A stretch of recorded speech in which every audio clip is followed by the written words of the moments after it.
زمانی که یقه خیلی باز باشه، مثلا مثل اینجا که 12 یا 13 سانته، خب من اینجا نیاز دارم که لقی رو ببندم.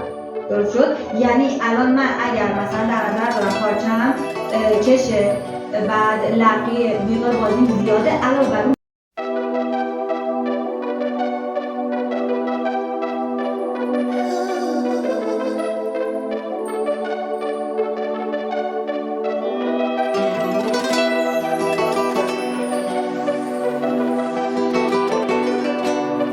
الان من اگر مثلا در نظر دارم پارچم کشه، بعد لقی مقدار بازیم زیاده، علاوه بر اون